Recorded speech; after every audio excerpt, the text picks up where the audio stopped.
vermelho e o azul. Vocês podem perceber que ambos têm temperaturas diferentes, tá? Então, aqui eu tenho uma coluna bem cheia, vermelha, e aqui eu tenho uma coluna bem pequenininha. Então, eu tenho temperaturas diferentes. Provavelmente o vermelho, ele tem maior temperatura e o azul, ele tem menor temperatura, tá? Então, tá especificando aqui, ó, átomos com maior temperatura têm mais energia. E o azul, átomos com menor temperatura têm menos energia. O que acontece? Quando a gente coloca eles junto, eles vão começar a trocar calor entre eles. O que tem maior temperatura vai começar a doar para aquele que tem menor temperatura.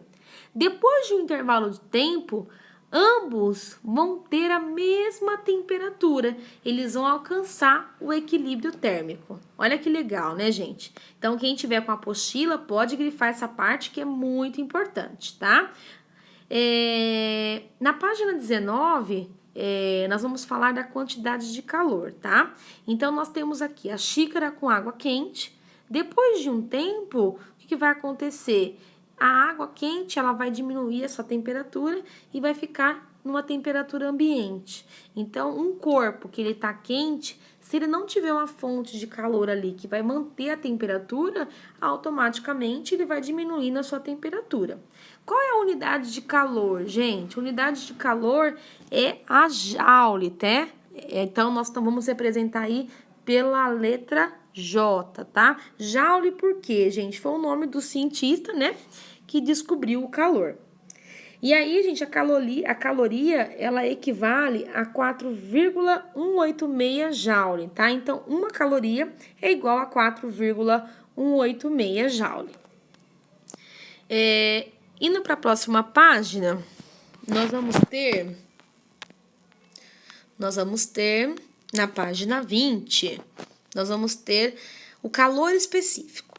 Cada substância que é capaz de absorver ou liberar calor, ela vai ter um calor específico. O que é o calor específico, gente?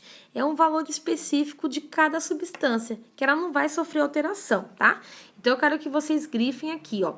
Essa diferença ocorre porque certos materiais perdem mais calor que os outros ao sofrer a mesma redução de temperatura. Esses materiais também requerem maior quantidade de calor para sofrer o mesmo aumento de temperatura.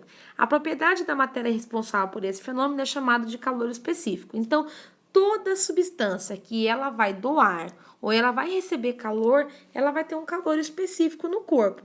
Uns têm um calor específico maior e outros têm um calor específico menor. Calor específico é a quantidade de calor que cada 1 grama de determinado material recebe ou cede para que essa temperatura altere em 1 grau Celsius. Então, aquele que conseguir doar ou liberar calor, ele vai ter um calor específico. E aí, na tabelinha que tem na apostila de vocês, eu tenho diversos materiais e para cada material tem um calor específico. Por exemplo, a água, ela tem um calor específico, 1 caloria grau Celsius. Agora, a carne de frango, o calor específico dela é 0,8. O mel é 0,36. O ferro, 0,11. Então, cada material vai ter uma quantidade de calor específico. E aí, na página 21, nós vamos ter o processo de temperatura, tá, gente? Não é só nós que conseguimos doar ou receber calor. Nós conseguimos nos adequar a essa variação de temperatura. O meio ambiente também, ele sofre com essa variação de temperatura. Na imagem A, eu tenho uma temperatura até mais úmida, né? Uma temperatura tropical. Já na imagem B, eu tenho uma temperatura muito mais forte.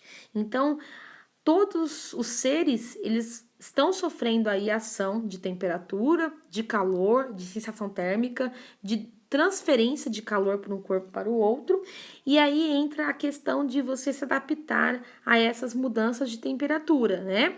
Automaticamente o meio ambiente ele já está acostumado a essa variação de temperatura.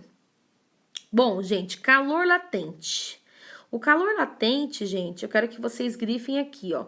A quantidade de calor que uma substância troca para mudar de estado físico depende da sua composição ou do tipo de transformação. A grandeza física que mede a quantidade de calor necessária para uma substância mudar de estado físico é chamado calor latente. Então, tudo aquilo que passa de um estado físico para o outro é chamado de calor latente. Por exemplo, na imagem aqui, para proteger os peixes é utilizado o gelo, tá? Então, a água no estado líquido, ela pode se tornar sólida ou gasosa. Na imagem aqui, ela se tornou gelo. Então, ela tá no estado sólido, tá? E aí, eu vou ter alguns sistemas também gasosos. Então, toda vez que eu tenho um componente que muda de estado físico, é chamado também de calor latente, tá bom? E aí, vocês vão fazer a página 23, a página 24, a página 25, ciência na prática, tá, gente? E a página 26 em diante, o tema 3 eu passei na videoconferência, tá? Mas não foi todos os alunos que participaram. Então, depois eu vou estar fazendo um revisional também do tema 3 e vou estar disponibilizando para vocês. Mas, por enquanto, nós vamos terminar aí no tema 2, tá? O tema 3 também nós já fizemos, mas o tema 3 eu vou deixar um pouquinho